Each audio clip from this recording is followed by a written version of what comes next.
തുടർച്ചയായ 5-ാം ദിവസവും നമുക്ക് ലോറിയോ അർജുനോ കണ്ടെത്താനായില്ല. രാവിലെ 6 മണിക്ക് തന്നെ ഈ തിരച്ചിൽ നടപടികളൊക്കെ ആരംഭിച്ചിരുന്നു.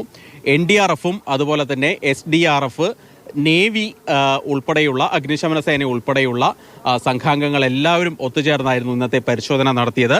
ഏതാണ്ട് 8 മണ്ണുമാന്തി യന്ത്രങ്ങൾ ഒരേ സമയം പല ഭാഗത്തായിട്ട് ഈ മണ്ണ് നീക്കി പരിശോധനകൾ നടത്തി. ഏറ്റവും പ്രധാനം GPS സിഗ്നൽ എവിടെ നിന്നാണോ ലാസ്റ്റ് കിട്ടിയത് ആ പ്രദേശം കേന്ദ്രീകരിച്ചായിരുന്നു ഇന്നത്തെയും പരിശോധന. അതിന് ഏറ്റവും സഹായകമായത് ഈ റഡാർ സംവിധാനം എന്ന് ഇവിടേക്ക് കൊണ്ടുവന്നിരുന്നു. ഏതായാലും ആ റഡാർ ഉപയോഗിച്ചുള്ള പരിശോധനയിൽ ചില സിഗ്നലുകൾ ആദ്യം ലഭിച്ചിരുന്നെങ്കിലും അത് ലോറിയുടേതാണ് എന്നുള്ള ഒരു സംശയത്തിലേക്ക് അത് പോയിരുന്നു.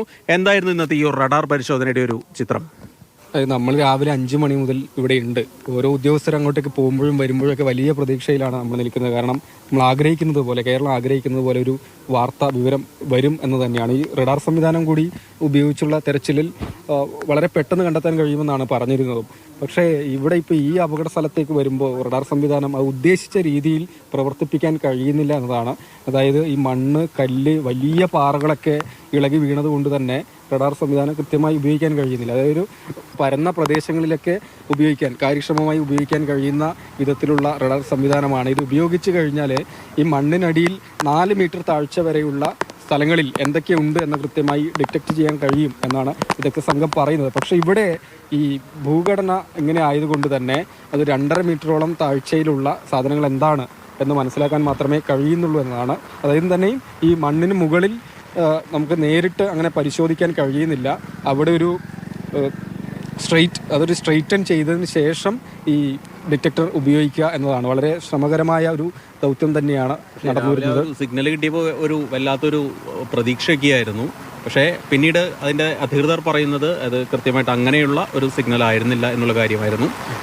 മറ്റൊരു കാര്യം ഇന്നത്തെ കാലാവസ്ഥയായിരുന്നു. ഉച്ചവരെ കാലാവസ്ഥ വളരെ അനുകൂലമായിരുന്നു. പക്ഷേ ഉച്ചയ്ക്ക് ശേഷം എന്താ നോക്കൂ, സ്ഥിതി ആകെ മാറി അല്ലേ, വല്ലാത്തൊരു മഴയിലേക്കൊക്കെ പോയി. ഇത് രക്ഷാപ്രവർത്തനത്തെ എങ്ങനെ ബാധിച്ചിരുന്നു?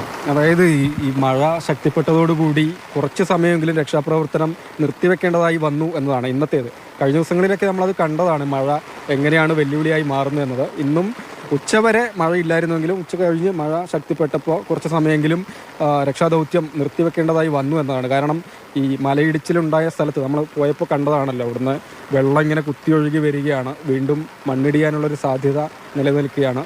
അപ്പോൾ ശരിക്കും രക്ഷാപ്രവർത്തകർ അവരുടെ ജീവൻ അപകടപ്പെടുന്ന വിധത്തിൽ അല്ലെങ്കിൽ ജീവൻ പണയം വെച്ചുകൊണ്ടുള്ള ഒരു രക്ഷാദൗത്യം നടക്കുന്നു എന്നതല്ലേ. അപ്പം തന്നെ ഈ പുഴയിലേക്ക് ഉള്ളൊരു തിരച്ചിൽ ഇന്ന് വീണ്ടും ഉണ്ടായിരുന്നു എന്നാണ് മനസ്സിലാക്കുന്നത്. ഇന്ന് നേവിയുടെ ബോട്ടുകൾ പുഴയിൽ, നമ്മളവിടെ പോയപ്പോൾ നേവിയുടെ ബോട്ടുകൾ പുഴയിൽ തിരയുന്നൊക്കെ കണ്ടു. അതായത് ഒരാളല്ല 3 പേരാണ് മിസ്സിംഗ് ഉള്ളത്. അതായത് മലയാളിയായിട്ടുള്ള അർജുൻ ഉണ്ട്, അതുപോലെ തന്നെ 2 പേർ കൂടി മിസ്സിംഗ് ഉണ്ട്. അവർക്ക് വേണ്ടിയും കൂടെയുള്ള തിരച്ചിൽ നടക്കുന്നുണ്ട്. അവർ എവിടെയാണ് എന്നത് സംബന്ധിച്ച് യാതൊരു വിവരവും, ഈ അർജുൻ്റെ കേസ് പോലെ തന്നെ 5 ദിവസമായിട്ട് അതിനെക്കുറിച്ച് യാതൊരു വിവരമില്ല. ഇന്ന് മറ്റൊരു ഡെവലപ്മെൻറ്റ് ഉണ്ടായത് എനിക്ക് തോന്നുന്നത് കുറച്ചുകൂടി ഒരു കർണാടകത്തിലെ എന്താ പറയുക, അധികാരികളുടെ ഒരു സന്ദർശനമൊക്കെ ഇന്ന് HD കുമാരസ്വാമി കേന്ദ്രമന്ത്രി വന്നു. അതുപോലെ തന്നെ ജില്ലയുടെ ചുമതലയുള്ള, ഉത്തരകന്നഡ ജില്ലയുടെ ചുമതലയുള്ള മന്ത്രി, ഫിഷറീസ് മന്ത്രി മംഗൾ വൈദ്യ ഇവിടെ വന്നു. MLA ഏതാണ്ട് പൂർണ്ണസമയം എന്ന് പറഞ്ഞ പോലെ ഇവിടെ ഉണ്ടായി. നാളെ മുഖ്യമന്ത്രി സിദ്ധരാമയ്യ വരുന്നു. ഇങ്ങനെയുള്ള ഇടപെടലൊക്കെ ഉണ്ടാകുമ്പോൾ ഒരുപക്ഷെ കൂടുതലൊരു സംവിധാനങ്ങൾ ഇവിടേക്ക് എത്താനുള്ളൊരു സാധ്യത ഞാൻ കാണുന്നുണ്ട്. ഇന്നിപ്പോൾ രാത്രിയിൽ തിരച്ചിലുണ്ടാവും എന്ന് സംബന്ധിച്ച് ഇന്നലെ 9 മണി വരെ തിരച്ചിലുണ്ടായിരുന്നു. പക്ഷേ ഇതുപോലെ കാലാവസ്ഥ തുടരുകയാണെങ്കിൽ രാത്രിയിൽ തിരച്ചിലുണ്ടാവുന്ന സാധ്യത വളരെ കുറവാണെന്ന് തോന്നുന്നു. ഏതായാലും ഒരു കാര്യം കൂടെ, ഈ കേന്ദ്രമന്ത്രി സ്ഥലം സന്ദർശിക്കുന്നു. അപ്പോൾ അർജുൻ്റെ കുടുംബം ആഗ്രഹിച്ചത് കേന്ദ്ര സൈന്യത്തെ ഇവിടെ വിന്യസിക്കുമെന്നാണ്. പക്ഷെ മന്ത്രി വന്ന് പറഞ്ഞത് സൈന്യത്തെ വിന്യസിക്കേണ്ട ഒരു സാഹചര്യം ഇല്ല എന്നല്ലേ? തീർച്ചയായിട്ടും. അതായത് NDRF കൃത്യമായിട്ട് ഈ പ്രവർത്തനം നടത്തുന്നുണ്ട്. അതുകൊണ്ട് കേന്ദ്രസേന വേണ്ട എന്നുള്ള നിലപാടാണ് മന്ത്രി എടുത്തത്. മന്ത്രിയെ സംബന്ധിച്ച് മന്ത്രി ഈ പ്രദേശത്തുള്ള ഈ ഉത്തരകന്നഡ മേഖലയിൽ അല്ലെങ്കിൽ മംഗലാപുരം, ഉടുപ്പി മേഖലകളിലൊക്കെ കാര്യമായിട്ട് ഇങ്ങനെ മഴക്കെടുതി ഉണ്ടായിട്ടുണ്ട്. ആ സ്ഥലങ്ങളൊക്കെ സന്ദർശിച്ച് ഇവിടെയും സന്ദർശിച്ചു എന്ന് മാത്രം. നാളെ മുഖ്യമന്ത്രി സിദ്ധരാമയ്യ വരുന്നതും ആ മട്ടിൽ തന്നെയാണ്. ഏതായാലും കുടുംബം ഇന്ന് കേന്ദ്രമന്ത്രി സുരേഷ് ഗോപി വഴി പ്രധാനമന്ത്രിക്ക് ബന്ധപ്പെടാനുള്ള ശ്രമമൊക്കെ നടത്തുന്നുണ്ട്. ഏതായാലും അത് ലക്ഷ്യം കാണട്ടെ എന്ന് നമുക്ക് പ്രതീക്ഷിക്കാം. ഏതായാലും എനിക്കിപ്പോഴൊരു ശുഭപ്രതീക്ഷയുണ്ട് രാഹുലെ. ലോറി വൈകാതെ കണ്ടെത്താനാകും. അർജുൻ, നമ്മൾ ഈ ചില വിശ്വാസികളായിട്ടുള്ള ആൾക്കാർ പറഞ്ഞ പോലെ 7-ാം നാൾ അർജുൻ തിരിച്ചു വരും എന്നുള്ളൊരു പ്രതീക്ഷയാണ് ഇപ്പോൾ നമുക്ക് പങ്കുവയ്ക്കാനുള്ളത്. ഏതായാലും ഈ മോശം കാലാവസ്ഥയിലും തിരച്ചിൽ അവിടെ തുടരുന്നുണ്ട് എന്നുള്ളത് പോസിറ്റീവായിട്ടുള്ള കാര്യമാണ്. രാഹുൽ കെ വിക്കും വിനോദ് മൊറാഴയ്ക്കുമൊപ്പം K B Sreedharan, Mathrubhumi news.